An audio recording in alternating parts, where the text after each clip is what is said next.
자, 오늘은요, 살아있는 희생제물 시리즈 네 번째 시간이고요. 참된 성빈을 가능케 하는 위선이 없는 사랑이란 제목으로 하나님 말씀 들어보도록 하겠습니다.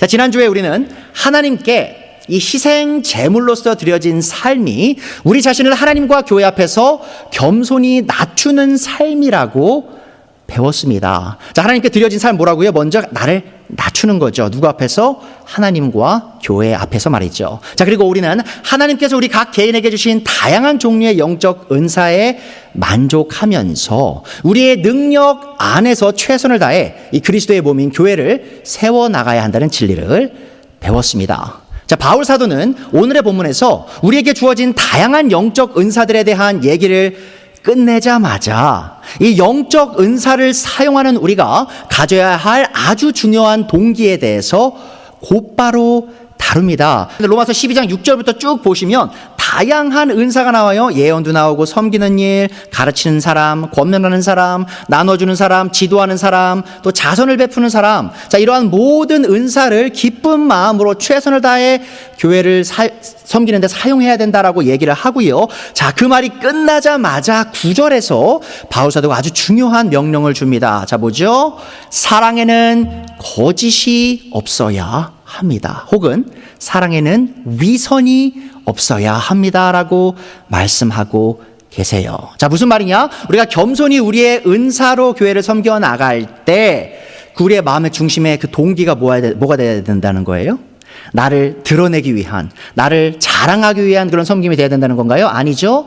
바로 우리의 동기가 위선이 없는 서로를 향한 사랑 때문에 서로를 섬겨야 한다라고 얘기하고 있습니다. 이 겸손한 섬김을 강조했던 바울 사도가 곧바로 이어 거짓없는 사랑 혹은 위선 없는 사랑을 강조했던 이유가 뭐예요? 바로 사랑이라는 바른 동기가 없다면 우리는 바른 섬김을 할 수 없기 때문입니다. 자, 이 말을 돌려 말할게요. 자, 우리의 마음에 사랑이라는 바른 동기가 있으면요, 어떻게 되는 거예요? 우리의 삶은 자연스럽게 하나님과 타인을 바르게 섬기는 삶이 될 수 있다는 말입니다. 자, 여기서 우리 모두가 주의해야 할 아주 중요한 사실 하나가 있습니다. 자, 우리가 겉으로 우리 자신을 희생하고 타인을 섬긴다는 행위를 하고 있다는 것 자체가 우리가 사랑이라는 올바른 동기를 가졌음을 언제나 보증하지 않는다는 사실이에요. 그러니까 무슨 말이죠, 여러분? 교회에서 열심히 남들을 섬기세요. 나를 희생하면서 섬기는 분들 보면 우리가 이런 생각하기 쉬워요. 아, 저분은 참 사랑이 넘친다. 그런 생각하기 쉽죠. 자, 근데 여러분 아세요? 우리가 겉으로는 열심히 해요. 내 몸을 다 불살라서 하나님을 섬기는 것 같아요. 교회를 섬기는 것 같아요. 자, 그런데 그런 사람 중에 사랑이 없이 그런 희생의 섬김을 하는 사람이 실제로 있다는 겁니다. 그럴 가능성이 농후하다는 것이죠. 자, 다시 말해 우리는 이 올바른 사랑의 마음이 없이 겉으로 위대한 희생을 치르며 타인을 섬길 수 있는 가능성을 가진 사람들이라는 거예요. 자, 우리가 우리 스스로를 속이기 쉽다는 겁니다. 제가 목사잖아요. 저도 여러분 앞에서 온갖 위장을 다 할 수 있어요. 제가 여러분을 얼마나 사랑하는지, 하나님을 얼마나 사랑하는지 온갖 위선을 다 떨 수 있어요. 자, 그런데 제 마음 안에 하나님을 향한 사랑이 없을 수 있고요, 여러분을 향한 사랑이 없을 가능성이 있다는 겁니다. 자, 그러하기에 바울은 오늘의 본문에서 우리의 사람의 마음을, 우리의 이 사랑의 마음을 말하면서 그 사랑에 위선이 없어야 한다고 강조하고 있는 것입니다. 자, 바울은 오늘의 본문인 로마서 12장뿐만 아니고요, 이 고린도전서 12장과 13장에서 같은 종류의 경고를 줍니다. 자, 바울은 먼저 고린도전서 12장에서 이 다양한 영적 은사에 대해 심도 있게 설명을 해요. 자, 그리고 난 후 고린도전서 12장이 끝나는 즈음에 바울 사도가 어떤 얘기를 하느냐? 자, 우리가 이 위대한 영적 은사를 갖고 있다 할지라도 이 더욱 위대한 길, 그러니까 아무리 뛰어난 그 영적 은사를 갖는 것보다 더 뛰어난 길이 있는데 그 길이 없으면 우리가 가진 그 뛰어난 영적 은사가 아무 의미가 없다는 얘기를 해요. 또 그런 은사로 내 몸을 다 불태워서 남들을 섬겨도 아무 의미가 없다는 얘기를 한다는 것이죠. 자, 보세요. 고린도서 13장 1절부터 3절 바울 사도가 다시 한번 사랑에 대해 얘기합니다. 자, 이제 내가 가장 좋은 길을 여러분에게 보여드리겠습니다. 자, 어떤 은사, 여러 가지 은사를 설명한 다음에 이런 얘기를 하는 거예요. 더 좋은 길이 있습니다. 자, 뭐죠? 내가 사람의 모든 말과 천사의 말을 할 수 있을지라도, 내가 어떤 종류의 수많은 방언을 한다 할지라도 내게 사랑이 없으면 뭐예요? 울리는 징이나 요란한 꽹가리가 될 뿐입니다. 여러분, 징소리, 꽹가리 소리 계속 들어보세요. 행복하나요? 우리 즐겁게 하나요? 아니죠. 괴롭죠. 자, 그거예요. 사랑 없이 아무리 많은 방언을 해도, 말씀을 전해도 의미가 없다는 것이죠. 자, 내가 예언하는 능력을 가지고 있을지라도, 또 모든 비밀과 모든 지식을 가지고 있을지라도, 심지어 산을 옮길 만한 믿음을 가지고 있어도 사랑이 없으면 난 뭐예요? 아무것도 아닌 게 되는 거죠. 자, 내가 내 모든 소유를 나눠줄지라도, 또 내가 자랑 삼아 내 몸을 넘겨줄 줄라도, 혹은 죽음에 넘겨줄지라도, 또 몸을 불살라 넘겨줄지라도, 그러니까 남을 위해 희생하는 거예요, 여러분. 내 몸을 불태워서 남을 섬기는 거예요. 자, 그런데 사랑이 없으면 뭐예요? 내게 아무런 이로움이 없습니다라고 바울사도는 얘기하고 있어요. 자, 똑같은 패턴이죠. 로마서 12장에서 은사에 대해서 얘기하고 우리의 사랑이 위선이 없어야 되는 배다라고 얘기하죠. 동일합니다. 고린도전서 12장에서 은사에 대해서 쫙 얘기하고 난 다음에, 자, 그런데 이런 은사를 사용할 때 사랑이 없으면 아무 의미가 없습니다라고 반복해서 말씀하시는 것이죠. 자, 우리가 우리의 모든 소유를 팔아 타인을 섬기고 내 목숨을 다 바쳐 타인을 섬긴다 할지라도, 만약 우리가 이 모든 희생을 참된 사랑의 동기 없이 치렀다면, 나를 드러내기 위한 위선적 사랑의 가면을 쓰고 행했다면, 이러한 희생의 섬김은 하나님 앞에서 아무런 의미가 없다라고 성경은 말합니다. 자, 우리는 이 진리를 통해 많은 사람들이 오해하고 있는 기독교의 본질을 발견하게 됩니다. 자, 구약 성경과 신약 성경으로 이루어진 성경에는 수백 수천 가지의 명령들이 등장합니다. 여러분, 구약에요, 모세율법에 613개조의 명령이 있다고 하고요. 어떤 학자들은요, 신약 성경에 1000개가 넘는 명령들이 있다고 얘기를 해요. 자, 그러면 이 많은 명령들을 보면서요, 우리가 이런 생각할 수 있어요. 이 기독교의 본질이 셀 수 없이 많은 하나님의 명령을 하나씩 기계적으로 지켜나가는 것인가 라고 생각하기 쉽다는 것입니다. 자, 그런데 아시죠, 여러분? 기독교는요, 단순히 명령을 하나하나 지켜나가는 그것을 위해 존재하는 종교가 아닙니다. 이 기독교의 본질은요, 표면적으로 하나님의 명령을 지키는 것이나 혹은 겉으로 남들을 섬기고 있느냐에 달려있지 않습니다. 이 기독교의 본질은 우리가 내면적으로 하나님을 사랑하고 타인을 사랑하고 있느냐에 달려있는 것입니다. 자, 겉으로 드러나는 하나님의 명령에 대한 순종과 타인을 향한 섬김은 여러분 부차적인 문제라는 것입니다. 자, 우리는 이 동일한 진리를 오늘의 본문 말씀에서도 발견하게 됩니다. 자, 오늘 본문만 봐도요, 이 아주 짧은 4구절 안에 우리는 정말 다양하고 많은 명령들을 발견하게 돼요. 자, 보세요. 로마서 12장 9절에서 13절.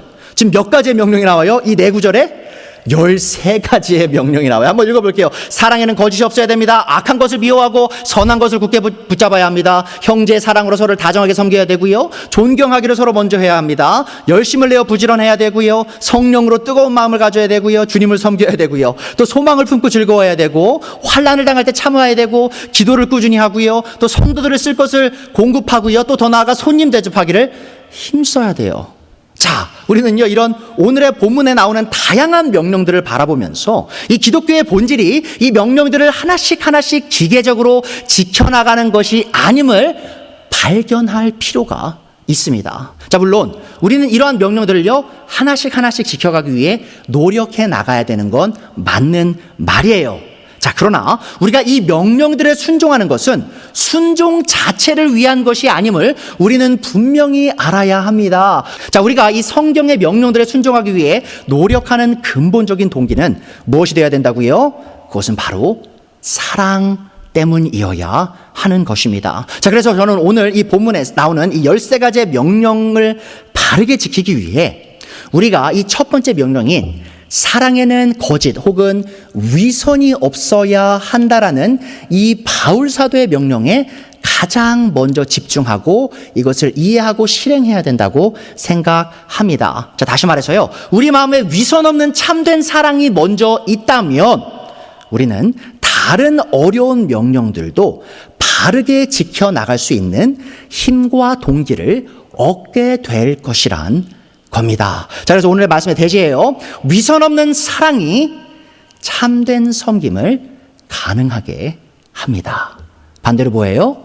위선 없는 사랑이 없으면, 우리의 사랑이 위선적이라면 우리는 참되게 섬길 수가 없다는 말이죠. 이 기독교는 우리의 순종과 섬김의 행위를 기초로 또 기준으로 삼는 종교가 아닙니다. 여러분 다시 말씀드릴게요. 기독교의 기초는요, 우리의 섬김과 순종이 아니에요. 기독교의 기초와 기준은 오직 사랑입니다. 자, 그러하기에 이 로마서 12장 9절을 해석하면서 한 주석가는 이렇게 설명했어요. 교회 안에서든 밖에서든 이 그리스도인의 모든 행동은 오직 사랑을 기초와 기준으로 삼아야 한다라고 설명했습니다. 자, 그렇다면 우리는 어떻게 우리의 모든 행동의 기초와 기준을 사랑으로 삼을 수 있을까요? 자, 우리는 어떻게 위선이 없는 참된 사랑을 동기로 삼아 타인을 향한 우리의 섬김을 행해 나갈 수 있을까요?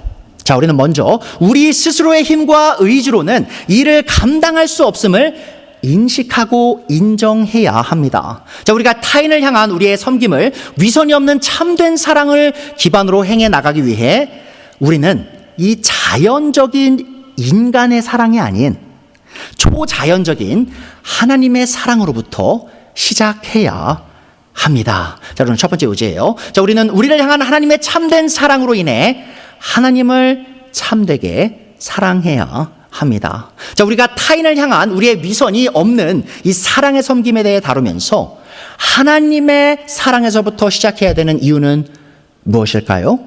자, 그것은 바로 우리 모두가 죄인으로서 거짓되고 위선적인 존재이기 때문입니다. 자, 물론 우리는 예수님을 통해 죄로부터 구원을 받았어요. 자, 그런데 그 말이 곧 우리가 완전한 사랑의 마음을 가졌다는 의미인가요? 아니죠. 우린 여전히 불완전해요. 예수님이 다시 오시기 그날까지 우리는 계속 죄를 짓고요. 계속 위선의 죄를 짓기 너무 쉬운 경향을 가진 사람들입니다. 자, 그래서 타인을 향한 우리의 사랑은 때로는 흔들리기도 하고요. 위선적인 모습을 보일 때도 있습니다. 자, 우리가 어떻게 알죠? 우리의 사랑이 아무리 뜨거워도 그 사랑이 위선적일 때가 있어요. 언제예요? 부부간의 사랑이 그렇지 않습니까? 여러분, 제가 제 아내를 정말 사랑해요. 자, 그 말이 곧 제가 365일 24시간 제 아내를 변함없이 계속 사랑한다는 말인가요? 아니죠. 제 사랑이 위선적일 때가 있어요. 제 아내를 향해서. 우리 자녀들은 어떻죠? 자, 우리 자녀들 너무 사랑하죠. 우리의 생명까지 다 내어줄 수 있는 자녀들이죠. 자, 그래도 우리가 우리 자녀들을요, 언제나 완벽하게 사랑하지 못해요. 그들을 향한 우리의 사랑이 위선적일 때가 있다는 겁니다. 자, 바울은 이 사실을 잘 알았기 때문에 우리의 사랑이 위선적인 사랑이 되지 않도록 주의하라고 오늘 본문에서 우리에게 명령했던 거예요. 자, 다시 볼게요. 로마서 12장 9절, 사랑에는 위선이, 거짓이 없어야 합니다. 자, 그렇다면 거짓과 위선이 없는 이 사랑을 품으신 존재는 누구시죠?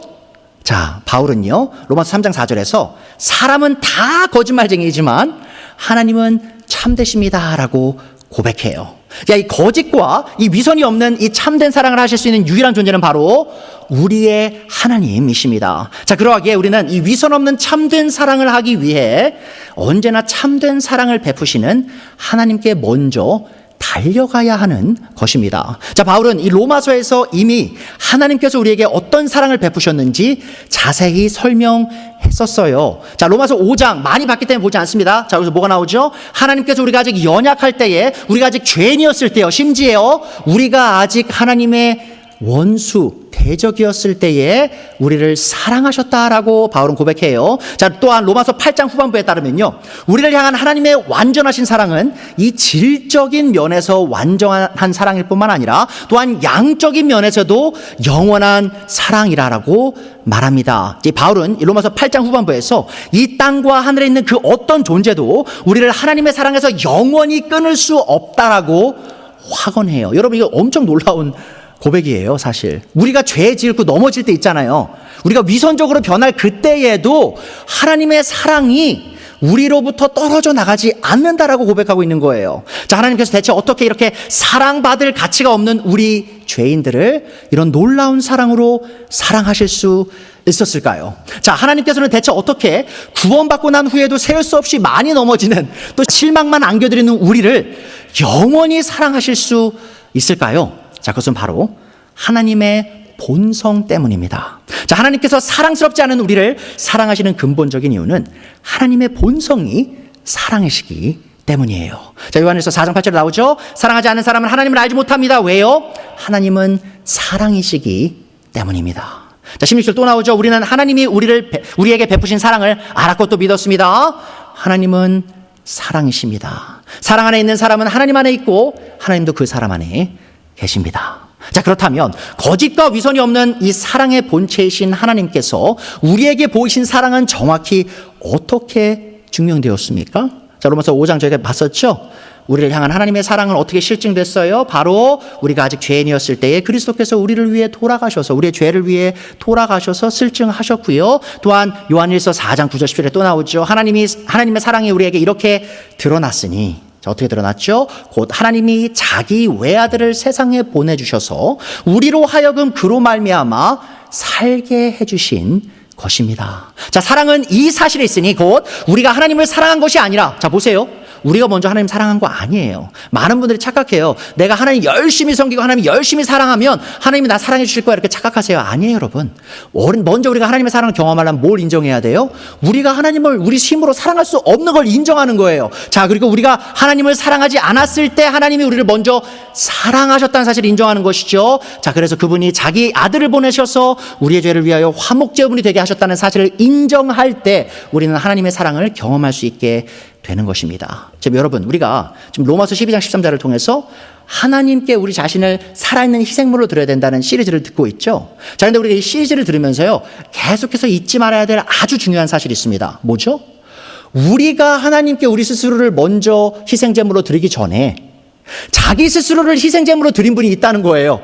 자기 스스로를 우리의 죄를 위해 하나님께 화목제물로서 드린 분이 있다는 거예요. 그분이 누구세요?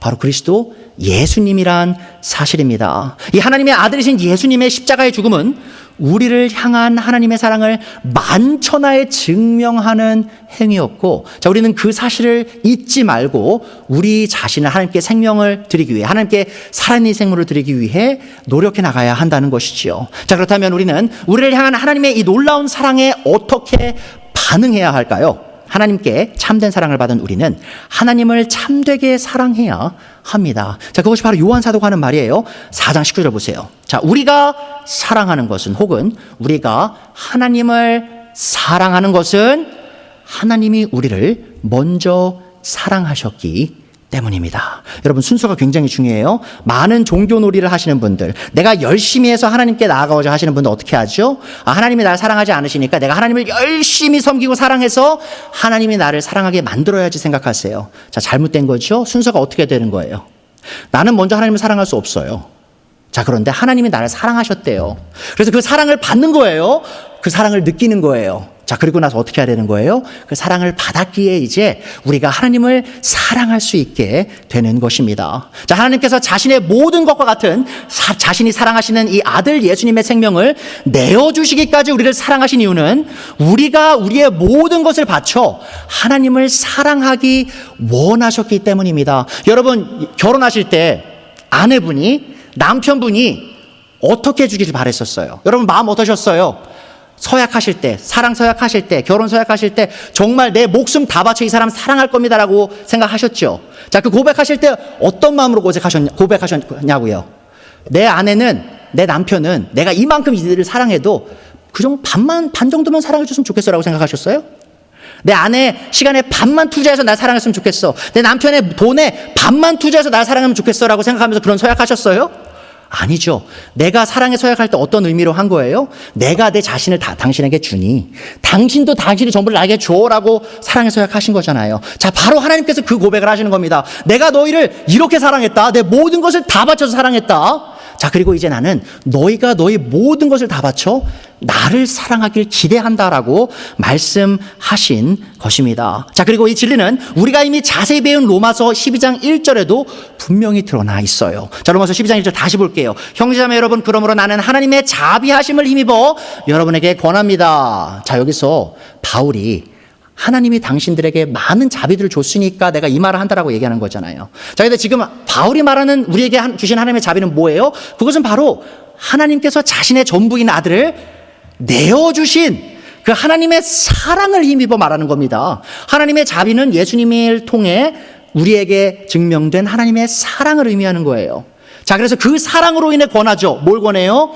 여러분의 몸을 하나님께서 기뻐하실 거룩한 산 제물로 드리십시오. 여러분, 우리가 우리 자신을, 우리의 몸을, 우리의 전인을 하나님께 살아있는 희생제물로 바치는 거 뭘 의미해요? 자, 그것은 바로 우리가 우리의 전부를 바쳐 하나님께 사랑의 헌신을 하라는 거예요. 다시 한번 사랑입니다. 하나님이 우리를 사랑하셨기에 우리가 하나님을 사랑해야 된다라고 지금 로마서 12장 1절도 얘기하는 거예요. 왜요? 그것이 너무나 당연한, 합당한 우리의 섬김 예배이기 때문입니다. 예수님의 십자가 희생을 통해 증명된 이 하나님의 사랑을 향해 우리가 마땅히 해야 할 반응 뭐라고요? 바로 하나님을 사랑하는 것입니다. 자, 그리고 우리는 하나님을 향한 우리의 사랑을 하나님의 백성인 교회를 사랑함으로 증명해 나가야 함을 기억하세요. 자, 그래서 두 번째 오십니다. 자, 우리는 하나님을 향한 우리의 참된 사랑으로 인해 서로를 참되게 사랑해야 합니다. 여러분, 지금 이 트래젝토리를 보세요.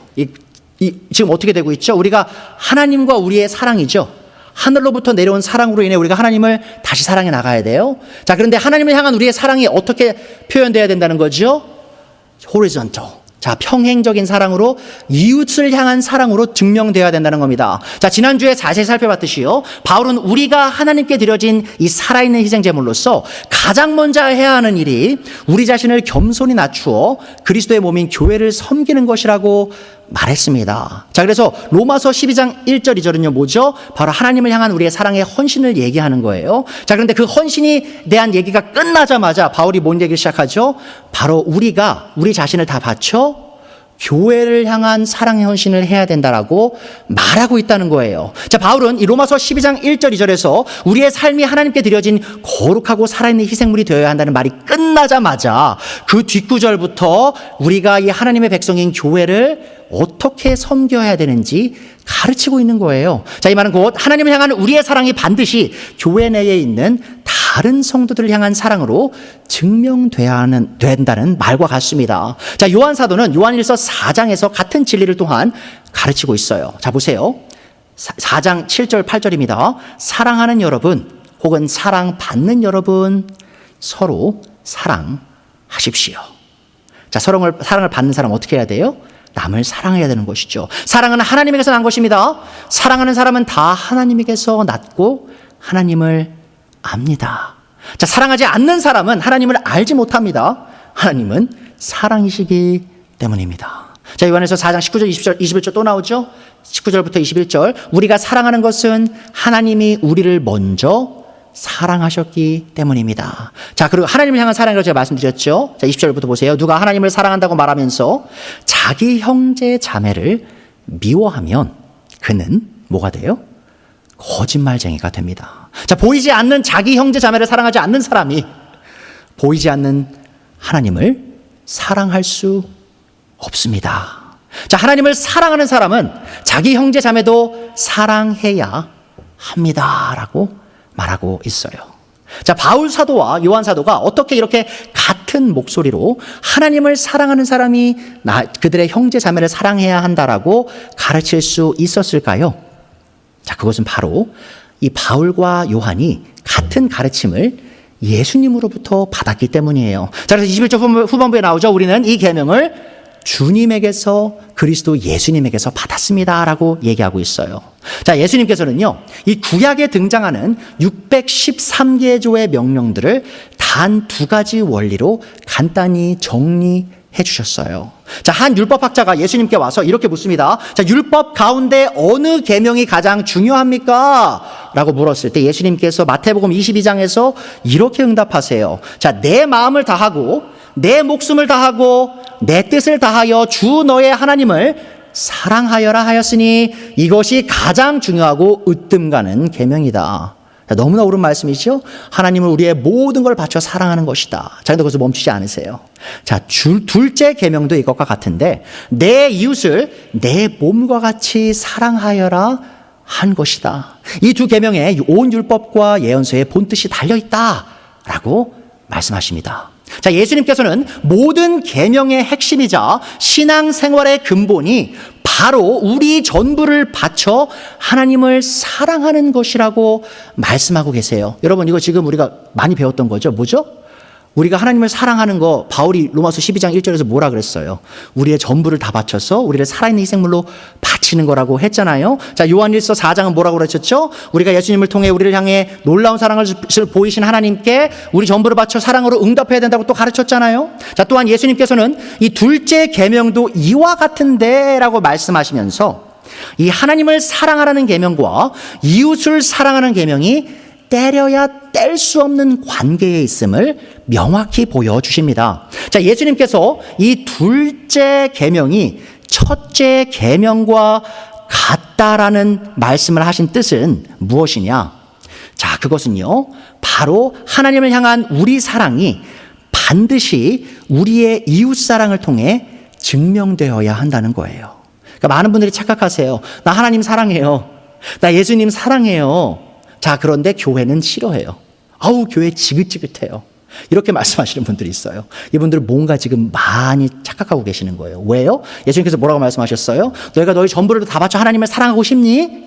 자, 그럼 둘째 계명, 어떤 계명이에요? 이웃을 사랑하는 계명이 첫째 계명과 같은 종류의 것인데 라고 말씀하시면서 너희 하나님을 향한 너희의 사랑을 이웃 사랑을 통해 증명해라라고 말씀하고 계신다는 겁니다. 자, 이것은 바로 바울 사도가 로마서 12장 13장에서 보여준 진리죠. 우리가 우리 자신을 살아있는 희생물 하나님께 드리고 바로 해야 될 게 뭐예요? 바로 교회를 섬기는 것. 자, 요한 사도가 요한 1서 3장 4장에서 말하는 게 뭐예요? 너희가 하나님을 사랑한다고 입으로 고백하니? 자, 그러면 너희가 너희 삶으로 너희 형제자매를 사랑해 라고 말하는 가르침과 일맥상통하고 있습니다. 자, 더 나아가 예수님께서는 이 자신의 제자인 우리가 반드시 지켜야 할 새 계명을 이렇게 명확히 주셨습니다. 자, 요한복음 13장 34절 35절이죠. 이제 나는 너희에게 새 계명을 준다. 자, 이게 우리가 우리의 삶의 원리예요. 자, 서로 사랑하여라. 여기서 말하는 서로는 누구죠? 바로 제자들의 그룹입니다.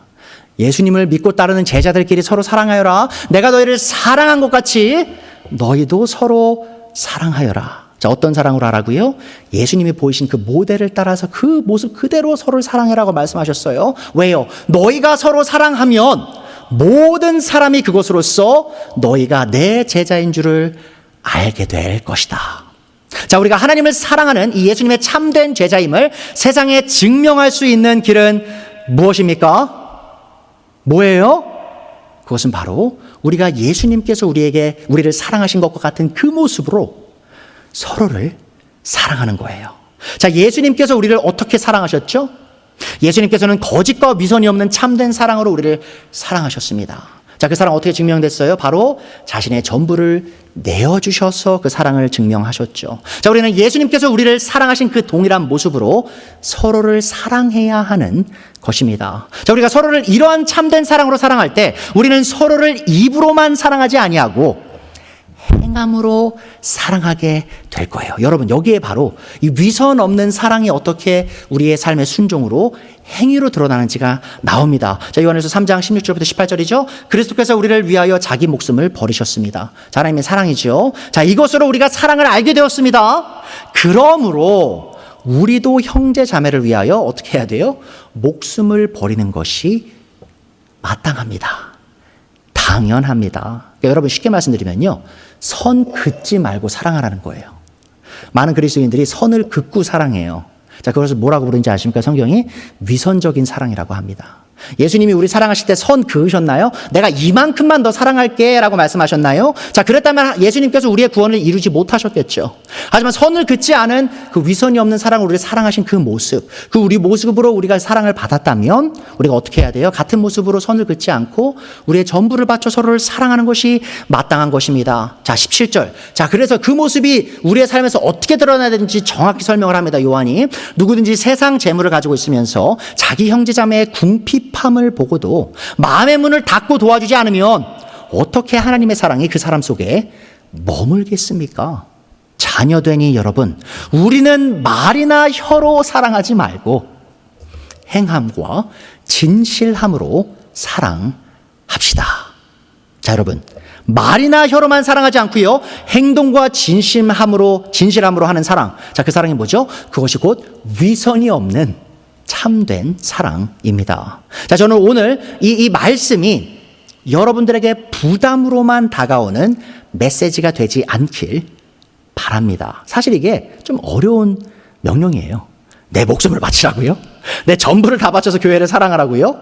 정말 쉽지 않은 것이죠. 자, 물론 우리는 우리의 스스로의 힘으로 위선이 없는 참된 사랑을 실행할 수 없습니다. 자, 그러나 이 말이 곧 우리가 서로를 행함과 진실함으로 섬기며 사랑해 나가는 일이 불가능하다는 말은 아님을 기억해 주세요. 자, 물론 우리가 우리의 힘만으로는 서로를 사랑을 노력해 나갈 때 우리의 사랑은 위선적이 될 것이지만, 자, 하나님께서는 우리가 우리의 스스로의 힘과 의지만으로 서로를 사랑하라고 명령하고 계시지 않습니다. 자, 하나님께서는 우리가 서로를 위선 없는 참된 사랑으로 사랑하고 섬길 수 있도록 돕는 조력자를 이미 우리 가운데 보내셨어요. 자, 그것이 바로 오늘 세 번째 마지막 요지입니다. 자, 우리는 이 성령님의 도우심으로 하나님과 교회를 참된 사랑으로 섬길 수 있습니다. 자, 하나님께서는 우리의 연약함을 잘 알고 계세요. 하나님께서는 우리가 우리 혼자만의 힘으로 하나님을 참되게 사랑할 수도 없고 또한 서로를 위선 없이 사랑할 수 없다는 사실을 잘 아셨습니다. 자, 그래서 하나님께서는 우리가 위선 없이 참되게 사랑할 수 있는 힘을 주시는 성령님을 우리에게 미리 보내주신 거예요. 자, 로마서 12장 1절에 따르면 하나님을 향한 우리의 사랑이 어떻게 증명되어야 된다고 했죠? 지금 계속 강조하잖아요. 우리 자 스스로를, 우리의 전체를, 우리의 몸을 살아있는 희생물로 하나님께 드리는 거잖아요. 자, 그런데 이 일이 어떻게 가능하냐? 여러분, 말이 됩니까?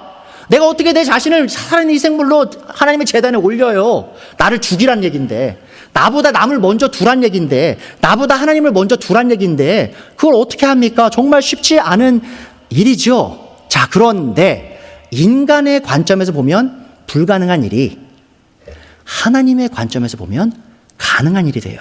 자, 그게 어떻게 가능하게 되냐? 바로 성령 하나님께서 우리 안에서 그 일을 이루는 그 원동력이 되신다는 겁니다. 이 바울 사도는 이방인인 우리가 어떻게 거룩하게 되어 하나님께서 기쁨으로 받으실 재물, 이 살아있는 재물이 될 수 있는지 로마서 15장에서 이렇게 설명합니다. 한번 보세요. 로마서 15장 16절이에요. 하나님께서는 이 은혜를 내게 주신 것, 자, 뭐죠? 바울을 사도로 부르신 것이죠. 그것은 나로 하여금 이방 사람에게 보내심을 받은 그리스도의 예수님의 일꾼이 되게 하여 하나님의 복음을 전하는 제사장의 직무를 수행하게 하시려는 것입니다. 여러분, 제사장이 뭘 했어요? 제사물을 하나님께 올렸죠. 예배를 올렸죠. 지금 바울이 지금 그런 이미지를 사용하는 거예요. 내가 이방 사람들을 희생 제물로서 하나님께 올리는 제사장이 되었다라고 얘기하는 거예요. 자, 그리하여, 자, 보시죠. 이방 사람들로 하여금 성령으로 거룩하게 되게 하여 하나님께서 기쁨으로 받으실 제물이 되게 하시려는 것입니다. 잘 보세요, 여러분. 바울이 스스로의 힘으로 이방 사람인 우리를 하나님께 제사물로 올렸나요? 아니죠. 다시 보세요. 그리하여 이방 사람들로 하여금 성령으로 거룩하게 되게 하여 sanctified by the Holy Spirit 이라고 나와, 영어로. 자, 성령님의 힘으로 우리를 거룩한 살아있는 희생제물로 변화시켜서 하나님이 기뻐 받으실 제물이 되게 한다라고 고백하고 있습니다. 여러분, 이 죄로 깊게 물든 우리가 어떻게 거룩해질 수 있죠? 여러분, 부정한 이방 사람인 우리가 감히 어떻게 하나님이 기뻐 받으실 희생 제물이 될 수 있습니까? 자, 이 모든 일은 우리 힘으로 이루어지는 일이 아니에요. 여러분이 아무리 백날 노력해 보세요. 절대 못합니다. 여러분, 제가 이제 근래에 한 분이랑 통화를 했는데 그분이 너무 힘들다고 말씀하시면서 하시는 게 이거예요. 이제 나는 열심히 새벽 예배 나갈 거야. 내가 더 열심히 할 거야. 내가 너무 힘든데, 마음이 힘든데, 마음에 평안이 없는데 내가 더 열심히 해서 하나님께 평안을 구할 거야. 이렇게 말씀하시는 걸 봤어요. 여러분, 그게 되나요? 내 힘으로? 내가 새벽 예배, 철야 예배 다 나가보세요. 금식원 한번 가보세요. 40일 금식 한번 해보세요. 여러분의 마음에 이 거룩해짐이 생기나? 절대 안 생깁니다. 자, 그런데 누가 일하실 때 그 거룩함이 생겨요, 우리 안에? 이 사랑을 할 수 있는 원동력이 생겨요. 바로 성령 하나님께서, 하나님의 영께서 우리 안에 들어오실 때 그 일이 일어난다는 것이죠. 자, 예수님께서는 요한복음 3장에서 누구든지 성령으로 다시 태어나지 아니하면 하나님의 왕국에 들어갈 수 없다라고 말씀하셨어요. 자, 성령님이 우리 안에 들어오실 때 어떤 일이 일어나는 거예요? 우리가 거듭나는 거죠. 자, 그리고 같은 장에서 예수님께서는 이 하나님께서 보내신 하나님의 아들인 자신을 믿는 모든 자가 멸망하지 않고 영원한 생명을 얻을 것이라고도 말씀하셨습니다. 바로 요한복음 3장 16절이죠. 굉장히 유명한 구절이에요. 자, 이 말은 곧 예수님을 믿는 모든 자가 성령님으로 말미암아 영적인 거듭남을 경험한다는 것입니다. 자, 갓 태어난 아기가 어떻게 태어나죠? 어머니의 양수에 흠뻑 젖어서 태어나요. 자, 그런 모습과 같이 그리스도 안에서 거듭난 모든 신자는요, 바로 성령님의 충만한 임재 안에서, 이 성령님의 충만한 임재 안에서 영적으로 다시 태어나는 것입니다. 자, 그렇다면 여러분은 영적으로 거듭난 우리에게 성령님께서 가장 먼저 하시는 일이 뭔지 아십니까? 자, 우리가 예수님을 참되게 믿는 순간 성령님께서 가장 먼저 하시는 일이 무엇일까요? 자, 그것은 바로 죄인인 우리를 하나님께서 얼마나 사랑하시는지를 알고 경험하게 하시는 거예요. 자, 로마서 5장 1절부터 1절부터 5절까지 제가 좀 줄여 요약하긴 했는데 한번 보세요. 그러므로 우리는 믿음으로 의롭다 하심을 받았으므로 우리 주 예수 그리스도로 말미암아 하나님과 더불어 평화를 누리고 있습니다. 자, 예수님을 믿음으로 우리가 칭의를 얻었어요. 의롭다함을 얻었어요. 자, 그래서 우리는 또한 그리스도로 말미암아 지금 서 있는 이 은혜의 자리에 믿음으로 나아가게 되었으며 하나님의 영광에 이르게 될 소망을 품고 자랑하고 있습니다. 자, 그런데 이 소망을 우리 실망시키지 않고요. 자, 예수님을 믿어 칭의를 얻고 구원에 이를 때 성령님께서 하시는 일을 보세요. 자, 하나님께서 우리에게 주신 성령을 통하여 그의 사랑, 누구의 사랑이에요? 하나님의 사랑을 우리 마음속에 부어주셨기 때문입니다 라고 얘기하고 있어요. 예수님의 복음을 통해 하나님을 믿어 의롭다 칭함을 받은 우리 모두는 성령님을 통해 아주 큰 하나님의 사랑을 마음으로부터 경험한 사람들이에요. 자, 여기서 바울이 사용하는 이 부어주셨다라는 이 헬라어 단어는 단순히 몇 방울 떨어뜨리는 것을 의미하는 단어가 아닙니다. 자, 이 단어는 거침없이 넘쳐 흐르는 강력한 쏟아부음을 의미해요. 어떤 자루가 있어요. 그 자루에 물이 많아요. 자루가 터져서 팍 튀어나오는 그런 장면 있죠. 그 장면을 묘사하는 단어예요. 자, 이 단어는 다량의 물이 폭발적이고 압도적으로 부어지는 상황을 표현할 때 사용되며 마치 폭포수가 거침없이 쏟아지듯 하나님의 사랑이 성령님을 통해 우리의 심령을 완전히 적시고 사로잡는 모습을 표현하는 것입니다. 자, 성령님이 우리에게 주시는 이 하나님의 사랑에 대한 지식은 단순한 개념적 이해나 머리로만 아는 교리적 지식이 아님을 기억해 주세요. 성령님께서 부어주시는 하나님의 사랑은 우리를 완전히 압도하는 경험입니다. 자, 부어주시는 이 하나님의 사랑은 우리를 완전히 압도하고요. 또한 우리를 이 바닷물, 하나님의 그 바다와 같은 사랑에 풍덩 빠져서 우리를 감싸게 하셔서 실제적으로 하나님의 사랑을 우리의 마음으로부터 느끼게 하는 일을 성령님께서 하시는 것입니다. 자, 앞서 반복해서 말했죠.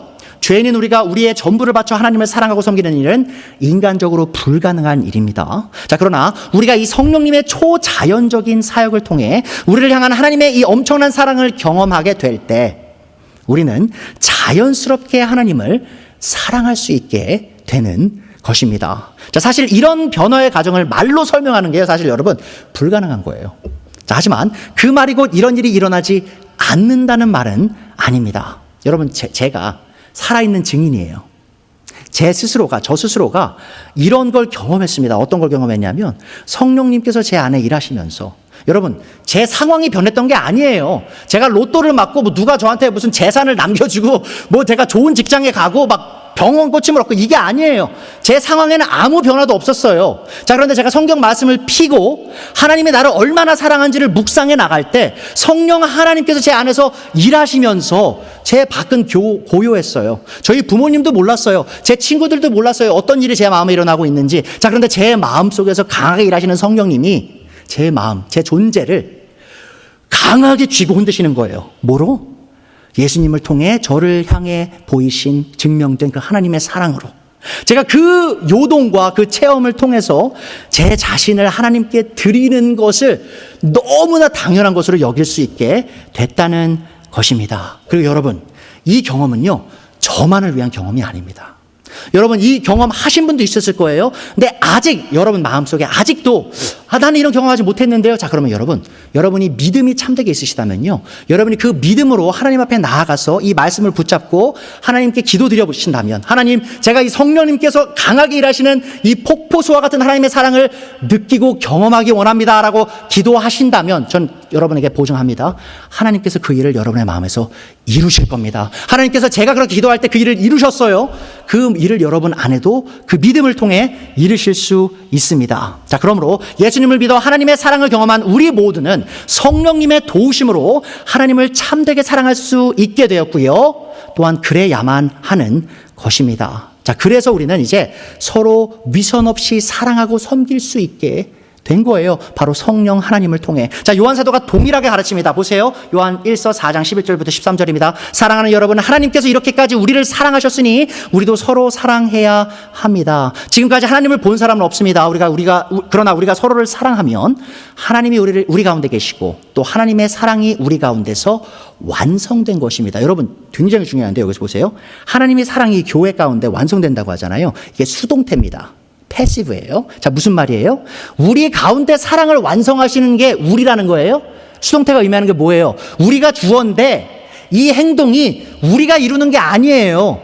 우리에게 이루어지는 거예요. 누가 이루실까요? 다음 구절 보세요. 13절. 하나님이 우리에게 자기 영을 나누어 주셨습니다. 그럼 보세요. 우리 안에 살아계신 하나님의 영, 성령 하나님께서 교회 안에 서로를 향한 사랑을 완성하시는 거예요. 어떻게 해요? 바로 우리가 서로를 위선 없이 사랑하게 해서 그리스도께서 우리를 사랑하신 그 모습으로 서로를 사랑하게 하시는 겁니다. 자, 이것으로 우리가 하나님 안에 있고 또 하나님이 우리 안에 계시다는 것을 우리는 압니다. 여러분 보세요. 지금 요한사도가요, 가정하는 게 아니에요. 미래에 있을 약속을 하는 게 아니에요. 이미 교회 안에 일어난 일에 대해서 얘기하는 겁니다. 그리고 우리가 이룬 일이 아니라고 얘기하고 있어요. 성령 하나님께서 우리 가운데 이루신 그 완성하신 사랑, 그 사랑을 얘기하고 있는 겁니다. 자, 하나님께서는 예수님을 통해 우리에게 위선이 없는 사랑을 주셨고 성령님을 통해 이 참된 사랑을 경험하게 하셨습니다. 여러분, 이게 얼마나 위대한 일입니까? 잘 생각해 보세요. 많은 분들이 되게 착각해요. 기독교의 사랑이 내가 내 의지를 이용해서 열심히 고안해가지고 하는 거라고 착각하세요. 여러분, 아닙니다. 우리를 향한 하나님의 사랑 누구를 통해 증명됐어요? 그리스도 예수님을 통해 증명됐죠. 자, 그러면 우리가 그 사랑을 경험하는 거 있죠. 하나님의 그 사랑을 경험하는 것도 누가 하시는 일이에요? 하나님이 하시는 일이에요. 자신의 영으로 하시는 일이에요. 여러분, 하나님의 사랑은요, 처음부터 끝까지 다 삼위일체 하나님의 일이라는 것입니다. 자, 그리고 이렇게 하나님의 참된 사랑을 경험하는 우리 모두는 이제 성령님을 힘입어 서로를 위선 없이 사랑하고 섬길 수 있게 된 것입니다. 자, 여러분, 그래서 더 이상 부담으로만 느끼지 마세요. 참된 사랑, 위선 없는 사랑으로 서로를 섬기라는 말 부담으로만 받아들이지 마세요. 왜요? 우리 안에 계신 성령 하나님으로 인해 우리는 이제 위선 없는 사랑으로 서로를 향한 참된 섬김을 할 수 있는 존재들이 되었다는 것입니다. 여러분, 이 성령님에 대해서 여러분들이 좀 더 경험하길 저는 간절히 원합니다. 많은 분들이 성령님에 대해서 오해하고 있어요. 어떤 오해를 하죠? 성령 받으면, 성령으로 충만하면, 성령 침례 받으면, 여러분, 제가 한 가지 말씀드리면 성령 침례는요, 구원받을 때 일어나는 거예요. 모든 성도들에게. 성령 침례가 2번, 3번 일어나는 게 아닙니다. 자, 우리는 성령의 충만을 요구하는 거죠. 저희는 많은 분들이 착각해요. 성령 경험하면 방언이 터지고, 뭐 병이 낫고, 뭐 안 되던 게 풀리고, 막 이렇게 생각하시거든요. 여러분, 아니에요.